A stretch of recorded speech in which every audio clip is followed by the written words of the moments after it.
Hey guys, welcome to this Solestory meeting. I would say my old colleague Peter Öqvist, now head coach in Luleå, and we're here to cover all of his accolades so far, and it's a lot.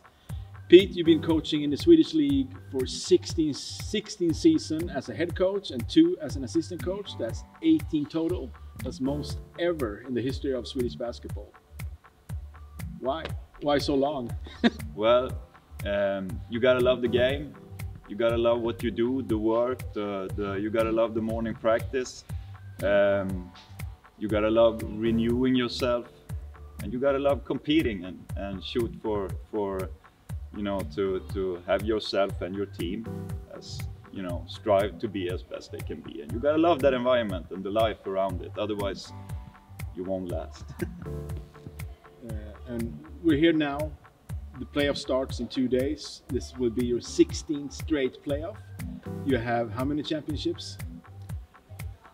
3 championships as of now. You would have wanted it to be 16, but 3 and a cup championship as well. During all these years, you've been in only 2 clubs. First Sundsvall for, what was that, 9 seasons? 9 seasons as a head coach, 2 as an assistant. That's 11 in total. That's impressive. And now your 7th season here in Luleå. And what I was amazed by working with you back then was you always had these, I don't know if you remember, we talked about the Olympic plans, 4-year cycles about we're going to be the best in 4 years. And that's what happened when we won the first championship in Sundsvall. Are you still working that long term, or are you more on a 1-year deal kind of longevity now? Every club is different. With Sundsvall, we were really up and coming, chasing that first championship together, the whole club, the whole town, everything. This club up in Luleå is a little bit different. Everybody wants that gold every year. So the difference is that it was a little bit more long term in Sundsvall, aiming for that first championship, while you should always pursue to get the championship every year up here. However, for the player development, there's got to be a long-term plan. A little bit difference, but in general, same concept. Okay, cool. Also speaking about that, and I think what you have done in Swedish basketball, I might sound like your best friend and your biggest advocate right now, but in Sundsvall you play with 2 bigs. We had Mike and Jocke, we had a twin tower set up, and it was really the only team doing that back then, and it kind of changed the big man's game. Then you kind of switched to the 5-man, kind of similar, the totality basket you called it, switched on all screens, every player could play every position. I think you kind of changed the basketball landscape that way too. Do you have any more changes in you, or have you completely done with changing the style of basketball? Yeah, I got changes in, I believe. However, it's when we went from a big man or 2 big man lineup, it was more of a EuroLeague light version. And then when we moved for different reasons, when we moved over to a more fast-paced, spread the floor, penetrate and kick kind of game, we were ahead of the pack when it came to really trusting the 3-point shot and the points per possession from that 3-point shot. You always got to make changes. You always got to try different things. I think you'll still see versatility. I think speed is going to be, and the 3-point shooting is going to be a major factor in the game going forward. I think it's size combined with those qualities that is going to go back up again. Until Shaq reappears and you drop him in this landscape, then you might see a comeback. Yeah. There's been a lot of Swedish players coming out of your teams, making it either to the national team, going to Europe or a bigger school in the States. You talked earlier about your development plan. How come is it that you get the Denzel Andersons or Jonathan Arvidsson now that are really looking promising for the future, or the Jocke Kjellbom back then? Why is that, do you think? What is to make you bring out the best of Swedish players instead of just imports? Well, it's cliche, but they do it themselves. What you do is you try to create the best environment around them. You find the balance between being tough with them and they have to live up to certain demands. But then on the other side, you got to give them the freedom and you got to give them the trust to develop and display their full potential. In some cases, you got to push them outside comfort zone. Make them shoot threes if they don't did that from start. Make them put the ball on the floor or dribble the ball up, or whatever skill set it might be. Sometimes you got to push them outside comfort zone as well. There are two ways of doing this. One of developing player. One is to put them in a pocket and in one pocket of the game and make them feel real secure in that pocket. Might be a faster way, but I'm a strong believer in that freedom. Make them do a lot of things. Sometimes push them outside comfort zone. Might take a little longer, but when they move on, they are more complete players. And to put you in a bad spot, it's like picking your favorite child. Who is the best Swedish player you have ever worked with, or looking to work with? That's a tough one. Looking back over the years of Swedish players, there's been a lot of really good Swedish players. I'm still gonna say Joakim Kjellbom. I think he was the most dominant player. You remember his early career when he was pushing that ball up the floor like a guard and shooting 40% on threes and real versatile. In today's game, if he came up young, I think he would have lived his career outside of Sweden in higher leagues. I think he is overall the best Swedish player. But right behind there, you can choose so many. Give us a few more names. Then, that's easy. Today, Adam Rönnqvist in our team today. He's a high-level scorer, high-level playmaking guard, and really smart out there. You got Tom Lidén, physical all-round forward with a couple of great seasons down in Greece, and champion up here in Luleå a few years back. I can continue to count multiple names through the years. So we got some talent up there. Sure do. And now going to the import side. I know we both coach Scottie Pippen, so he's off the table.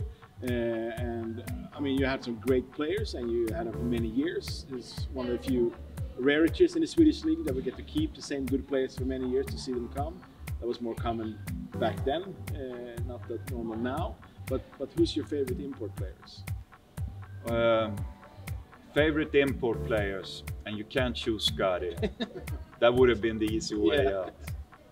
Well, you got the guys with NBA experience. Do you remember AJ Guyton? Sure do. Fantastic player. In this team this season right here, we got Touré Murray also with NBA experience as two examples. I gotta pick two. No, I need to pick three guys that are special. Alex Westby, what a tremendous player and person. Like from terrible car driver. I literally never seen him in a car. Exactly, he never drove. I never seen him in a car when you say it. Yeah, no, fantastic player, competitor, tough as they come, great defender on literally every position you wanted. Used to kid around with Alex and say he was a 15% three-point shooter in the morning practice, but a +40 in the games. what did we have? 6 finals in 7 seasons. Yeah, with him. Yeah. 6 finals in 7 seasons. I think that was the record. Yeah, no, fantastic player. Gotta mention when it comes to scoring and making those clutch moments and those last shots, Brenner Rosell. When it comes to that competitiveness and making those big plays and the shots that you needed and win games, high level. I want to mention Quentin Upshur, similar to Alex Westby in his style. Hardworking, he would defend anything, win a game on the defensive end, and when you needed him to step up offensively, always there as well. Collectively, for all of these guys, great human beings, great persons, great team guys, all of them, and that's it helps the team so much when the leading guys also are great persons. Yeah. Adding one thing to your resume in this is of course the Icelandic way. Both all the Icelandic players you brought to Sweden, and you being the coach of the national team of Iceland. How did that start? How did we get all the Icelandic guys in both Sundsvall and Sweden, and how did you end up in Reykjavik? Well, it started with Jakob Sigurdsson. It started with the Nordic Championships and the Scania Cup actually, and Icelandic teams coming over. It was a pre-season with Sundsvall Dragons before you arrived, before we started working, where we played Bayer Leverkusen, and Jakob was in that team. And then I was in contact with Jakob's father, Siggy. I seen him before. I knew what kind of person he was. I knew he was what level he had as a player. So. But did you know he was that good? No. Oh. Didn't know that he was that good. Didn't know he was the Iceman. I knew he was solid. Didn't know that he was that good when it comes to mental toughness and making big plays and that scoring role. Lyne Beringsson, that was fun. Because people told me you need to take Lyne. And I said, no, he's undersized, too short, can't do it. Next season you got to take Lyne. He's undersized. I went over there, watched him live. After 1 quarter, we got to have Lyne. He's one of those guys that you need to see live to understand how hard he worked, what impact he had on the game on both sides of the floor. And yeah, that's where it started. And we had great success with him in Sundsvall. If I remember correct, TV10 that televised our game here was free in Iceland as well. Oh yeah. Somehow they caught it. So our entire playoff in the 2011 championship and prior to that, the 2010 season, they were regularly on TV for free in Iceland. So I guess that helped in promoting my name for the national team coach as well. Fun years, fantastic people in the Icelandic Federation, fantastic culture among players and coaches over there, and beautiful memories from that time. Nice. What's your biggest hopes or biggest fear for the Swedish Basketball League going forward? Is it a mistake going to 50 games in the regular season, or should we go down to 20 to keep the quality and have time to play European games? Like, what's your hopes for Swedish league development? I think we need a couple of teams that dare to put their foot down and say that we are going to play internationally regularly, and it's not just a one-time thing. We're going to do this for 5 years. If you got teams playing internationally, a number of them, if I could like crazy wish, I'd say 4. If I go like visionary over here, can you just imagine if one of them made it to the Champions League, and then you got 3 in the FIBA Euro Cup, for example. And that is not visionary, like crazy visionary, that's doable. But if you had that setup, then you have 4 teams playing internationally regularly, getting those 2 games a week. Maybe you get a ladder right here. A younger player aiming for that playing time, plays 1 time a week, plenty of time for practice and physical development, playing domestically only. When he's ready for that next step, going up to 2 games a week, 1 of them being internationally. And then the 3rd step being way more ready in a safe environment, reaching the level of basketball in a safe environment with mom's food close at hand, and that from that standpoint, taking the step out to the next level out in Europe.